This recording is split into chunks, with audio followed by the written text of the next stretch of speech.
G'day guys, welcome back.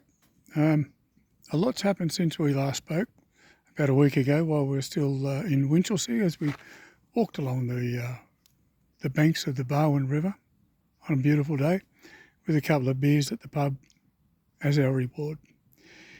We don't need much convincing to have a reward. But anyway, what's happened since we left Winchelsea? We went to a caravan park for 5 nights. It was only supposed to be 4, but it ended up being 5 in a cabin because we had our caravan booked in to get some repairs done first thing Monday morning, and we were hoping to be back on Wednesday afternoon, but it took a little longer than we thought. Pardon me, just having a beer,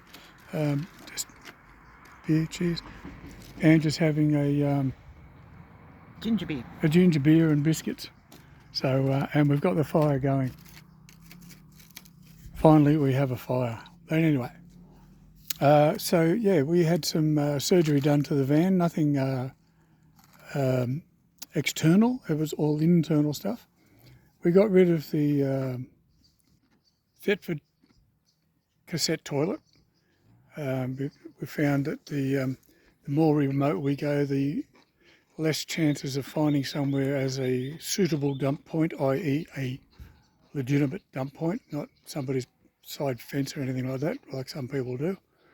And as you would have seen that, because there's all toilet paper hanging around campsites and things like that, so people just don't, well, I was going to say don't give a shit, but obviously they do.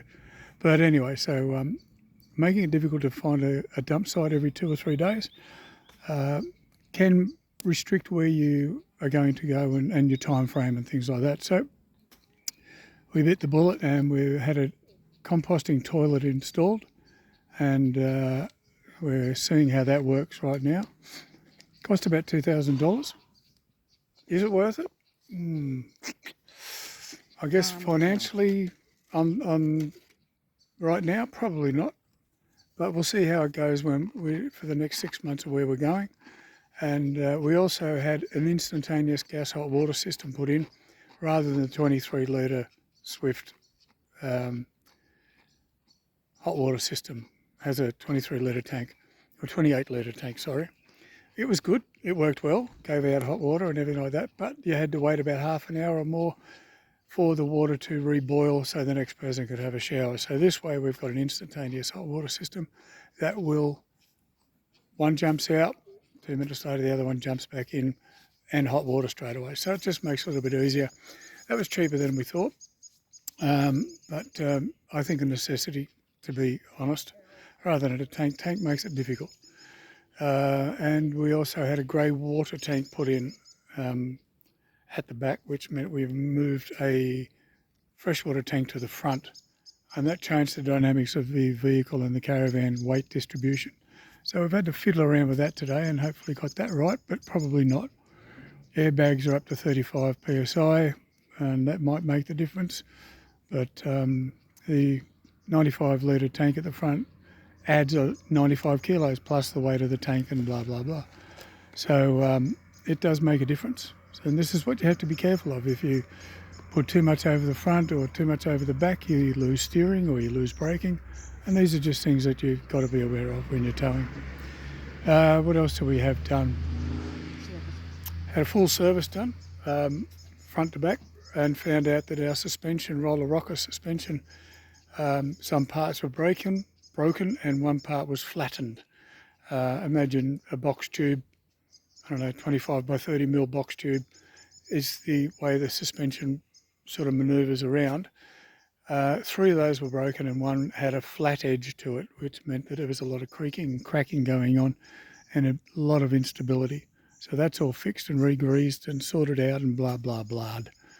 So anyway, so we spent a few $1,000s to get these things done to give us a bit more longevity in the bush, or at least a bit more remote rather than having to keep going back to caravan parks all the time.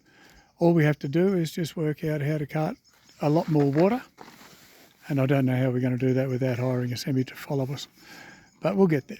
So at the moment, parting all that, we left Braybrook, where we were in Melbourne at the Discovery Park there, and we've travelled about an hour and a half northwest, heading towards Bendigo. We're at a place called Warburton's Bridge Campground on the London River. And like London rivers, there's not a lot of water in it at most times. But this is a really scenic little place. I'm going to spin the camera around so you get an idea of what it looks like. And also our fire, which is, doing quite well. Right, so that's our fire. And this is the campground. And, oh look, an inch. There is a lot more to this campground than what we have around us. But you get an idea. That's a creek down there. Well, that's the London River down there, you can see. And that's basically it. But it's a really lovely bush place. We've got a semi-quiet road out here, just local traffic. And it's really quite nice. So for the next 3 or 4 days around here, we're going to do Bendigo, Daylesford, Castlemaine, and a few other little outlying towns, and just see what's around, and just generally kick back and check out these new systems we've put into play.